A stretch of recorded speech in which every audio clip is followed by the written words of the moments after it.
আসসালামু আলাইকুম আরহামাতুল্লাহ। প্রিয় দর্শক, চলে আসলাম পরবর্তী নতুন ভিডিওতে। আমরা প্রথমে মাইক্রোসফট অফিস ওয়ার্ড পেজটি ওপেন করে নিলাম। আজকে আলোচনা করব মেনু বারের ইনসার্ট মেনু থেকে ডেট অ্যান্ড টাইম এবং অবজেক্ট এ দুটো অপশন নিয়ে। ডেট অ্যান্ড টাইম খুবই সহজ একটি অপশন। আমরা এখানে মাউসের লেফট বাটন ক্লিক করার সাথে সাথে ডেট অ্যান্ড টাইম নামে একটি ডায়ালগ বক্স আমাদের এখানে ওপেন হয়ে যাচ্ছে। এখানে অ্যাভেলেবেল ফরম্যাটস নামে যে অপশনটা আছে এর নিচে আমরা অনেকগুলো ফরম্যাট দেখতে পাচ্ছি। দিনের নাম উল্লেখ করা সহ ডেট আছে, এরপরে ডেট অ্যান্ড টাইম একসাথে আছে। তো অনেকগুলো ফরম্যাট এখানে আছে। আমাদের যে ফরম্যাটটা এখান থেকে পছন্দ হয়, আমাদের পছন্দর সেই ফরম্যাটটা আমাদেরকে জাস্ট সিলেক্ট করতে হবে। এরপরে ওকে বাটনে প্রেস করার সাথে সাথে আমাদের এমএস ওয়ার্ড পেজে আমাদের ডেট অ্যান্ড টাইম চলে আসছে। তো এটা কাস্টমাইজ করা যায়, আমাদের প্রয়োজন মতো ডেট আমরা এখান থেকে চেঞ্জ করে নিতে পারবো। তো খুবই সিম্পল একটা অপশন। আশা করি সকলে বুঝতে পারছেন কিভাবে এমএস ওয়ার্ড পেজে ডেট অ্যান্ড টাইম ইনসার্ট করতে হয়। আমি কিবোর্ড থেকে ইন্টার প্রেস করে কার্সার পয়েন্টটাকে নিচে নিয়ে চলে আসলাম। এরপরে আলোচনা করব অবজেক্ট নিয়ে। আমরা অবজেক্ট এই অপশনের পাশে একটা ছোট্ট অ্যারো বাটন দেখতে পাচ্ছি। এখানে মাউসের লেফট বাটন ক্লিক করার পরে আমরা নিচে দুইটা অপশন দেখতে পাচ্ছি। নিচে আছে টেক্সট ফ্রম ফাইল। এই অপশনটাতে ক্লিক করার পরে আমাদের পূর্বের সেভ করা কোনো ডকুমেন্ট যদি আমাদের এই নতুন এই পেজে ইনসার্ট করার প্রয়োজন হয় বা নিয়ে আসার প্রয়োজন হয়, আমরা এই অপশন থেকে নিয়ে আসতে পারবো। আমি টেক্সট ফরম ফাইলে মাউসের লেফট বাটন ক্লিক করার সাথে সাথে আমার এখানে একটি ব্রাউজার ওপেন হয়ে যাচ্ছে।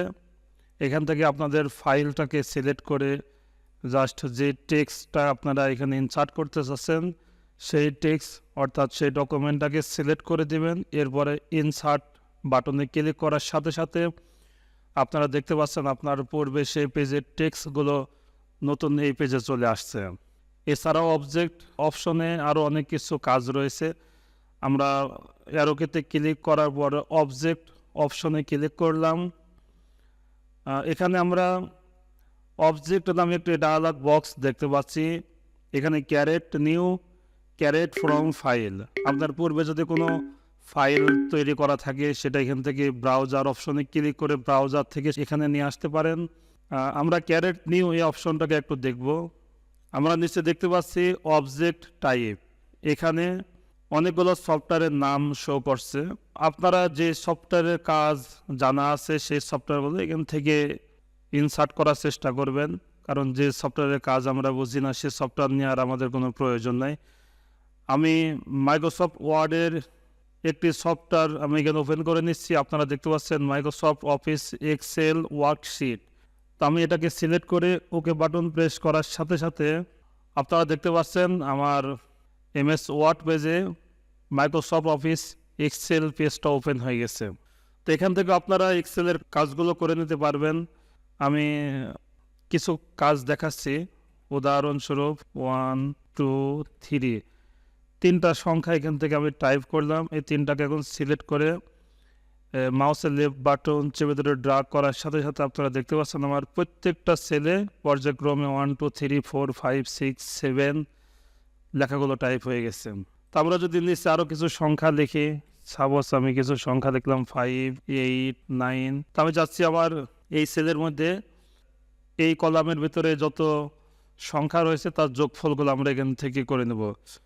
তা আমি প্রথমে ইকল, এরপরে সাম, ফার্স্ট ওপেনিং ব্র্যাকেট, এরপরে সেল সিলেক্ট করে দিলাম, এরপরে ইনটু লাস্ট সেল সিলেক্ট করে দিলাম, দেওয়ার পরে ফার্স্ট ক্লোজিং ব্র্যাকেট দেওয়ার পরে কিবোর্ড থেকে ইন্টার প্রেস করলাম। আপনারা দেখতে পাচ্ছেন আমার এখানে যোগফল চলে আসছে।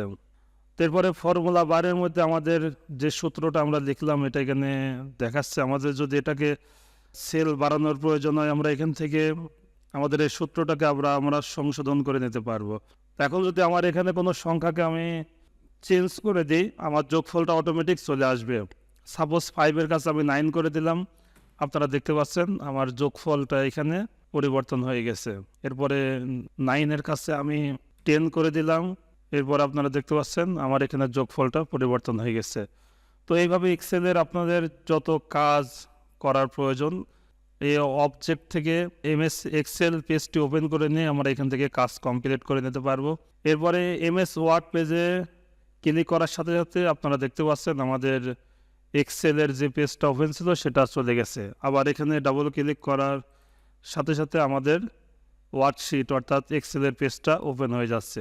প্রিয় দর্শক, আশা করি এমএস ওয়ার্ড পেজে কীভাবে এক্সেলের ওয়ার্কশিট ওপেন করে আমরা কাজ সংক্ষেপে করে নিতে পারবো আপনারা বুঝতে পারছেন।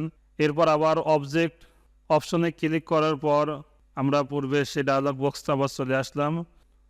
এখান থেকে আমরা আর একটি সফটওয়্যার সিলেক্ট করে দিচ্ছি। এটাও মাইক্রোসফট অফিসের software, Microsoft office power point presentation.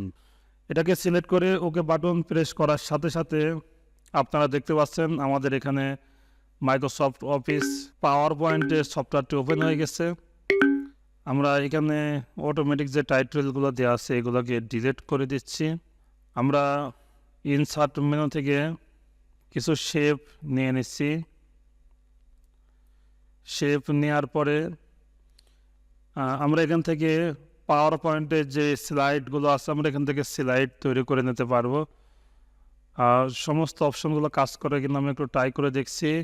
আমরা কাস্টম অ্যানিমেশন অপশনটাকে ক্লিক করার সাথে সাথে ডান পাশে আমরা কাস্টম অ্যানিমেশন নামে একটি অপশন পেয়ে যাচ্ছি। এখানে অ্যাড ইফেক্টের ভিতরে আমরা অনেকগুলো ইফেক্ট পেয়ে যাচ্ছি। এখান থেকে আমি জাস্ট একটা অপশন সিলেক্ট করে দিলাম এটাকে স্পেন করার জন্য। তো প্রিয় দর্শক, এখন দেখতে পাচ্ছেন আমার এখানে প্লে অপশনে ক্লিক করার সাথে সাথে আমার এটা অটোমেটিক রোটেট হওয়া শুরু হচ্ছে।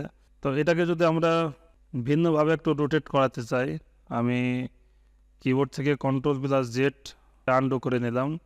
এটাকে আমি Ctrl+C Ctrl+V দিয়ে আর একটা কপি করে দিলাম। কপি করার পর এটাকে আমি বিপরীত দিকে রোটেট করে নিলাম। প্রিয় দর্শক, এই শেপটাকে আমরা প্রথমে ফিল কালার নো করে দিচ্ছি, আউটলাইন কালারও নো করে দিলাম, অর্থাৎ এখানে আর কোনো কালার নেই। এরপরে দুইটাকে একসাথে সিলেক্ট করে নিয়ে আমরা গ্রুপ অপশন থেকে আমরা গ্রুপ করে নিলাম। এটাকে জাস্ট একটু চিকন করে ছোট করে নিলাম যেন আমাদের পুরো পেজের ভিতরে থাকে। তো প্রিয় দর্শক, আমি এটাকে কেন নো কালার করে নিলাম আপনারা এখনই দেখতে পাবেন। আমি এখান থেকে অ্যাড ইফেক্ট ক্লিক করার পর আমি স্পেন দিয়ে দিচ্ছি। স্পেন দেওয়ার পর আপনারা দেখতে পাচ্ছেন এটা ঘড়ির কাঁটার ন্যায় এখন ঘুরছে। তবে যদি এটাকে টাইমিংটা একটু বাড়িয়ে দিই, আমি স্লো করে দিলাম, ভেরি স্লো করে দিলাম স্পিড, আর রিপিট এখানে নান করা আছে আমি 10 করে দিলাম, অর্থাৎ 10 বার এটা রোটেট হবে। এবং ওকে বাটন ক্লিক করার পর আপনারা দেখতে পাচ্ছেন এটা কত স্লো এখন আস্তে আস্তে মুভ হচ্ছে। তো প্রিয় দর্শক, আশা করি আপনারা বুঝতে পারছেন যে এমএস ওয়ার্ড পেজেও মাইক্রোসফট অফিস পাওয়ার পয়েন্টের কাজগুলো এখানেও সফটওয়্যারটা ওপেন করে করা যায়। ওয়ার্ড পেজে ডাবল ক্লিক করার পর আপনারা দেখতে পাচ্ছেন আমার ওয়ার্ড পেজে আমি যে স্লাইডটা তৈরি করেছিলাম সেই শেপটা এখানে চলে আসছে। তো প্রিয় দর্শক, আশা করি আপনারা বুঝতে পেরেছেন। ভিডিওটি দেখার জন্য আপনাকে ধন্যবাদ। ভিডিওটি ভালো লাগলে অবশ্যই লাইক, কমেন্ট, শেয়ার করে দিবেন আর আমার চ্যানেলটাকে অবশ্যই সাবস্ক্রাইব করে রাখবেন। ধন্যবাদ। দেখা হবে পরবর্তী নতুন কোনো ভিডিওতে।